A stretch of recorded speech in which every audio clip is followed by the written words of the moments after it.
Hi guys, my name is Joanne, the career coach. Today I want us to talk about how to translate job interviews into job offers. How do you move from rejected to multiple job offers? How do you move from anxious to being confident during interviews? There are certain things that if you do, I can guarantee that you're going to increase the chances of you landing your next interview. And the first thing is you need to work on your confidence levels. The people who land job offers are the people who are the most confident during interviews. Of course, I'm not saying that that you can be confident and not have the right kind of qualifications and you're going to land the job. That's not what I'm saying. But being confident in yourself, in your capabilities, in your value proposition, in what you bring to the table is going to go a long way in you landing a job offer. And what are some of the things that you can do to increase your confidence? The first thing is you want to prepare for interviews. The people who do well in interviews are the people who've prepared for the interviews.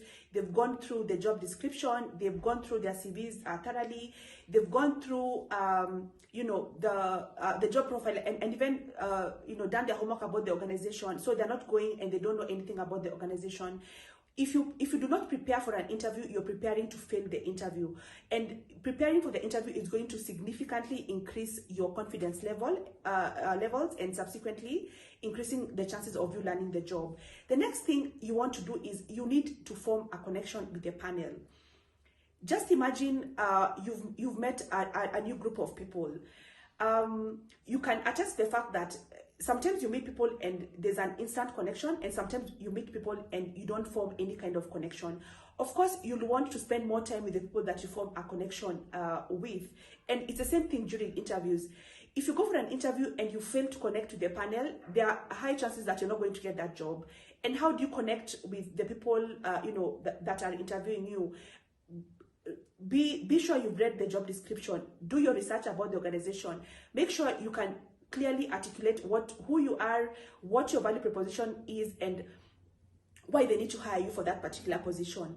And the other thing that you want to think about is you need to have studied yourself, studied the job, and studied the company. And when I say study yourself is you need to know who you are and what your value proposition is. What's your career ID? Why did you apply for this particular job? Why are you the best candidate for this job?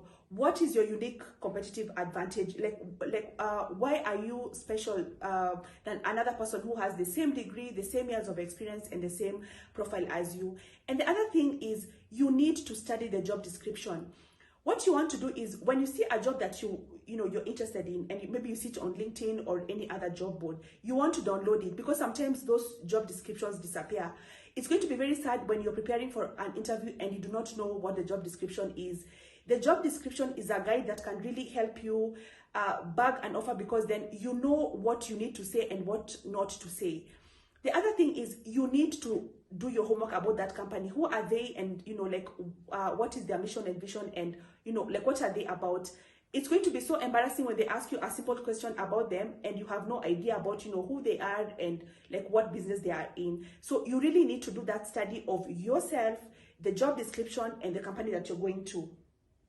And then the other thing is, once you study the job description, be sure to know what's the link between the job description and now you and your experiences and your profile, so that then when they ask you a question, all your answers need to be tailored towards that particular job description. Because an interview is timed. You have very few minutes to be able to answer and to be able to convince them that you are the best candidate for that particular job. You don't have all day to explain who you are, or you don't have all day to make a mistake and then correct and say what you wanted to say. And you could have a lot of information that you want to say, but then the problem comes in how you package that information. And you also deciding, I need to say this, but I can't say all of it. I just need to pick a portion of that part. So you need to be able to study the job description well, so that you're able to know and you're able to narrow down your answers. And the last thing that is so important is the questions that you ask at the end.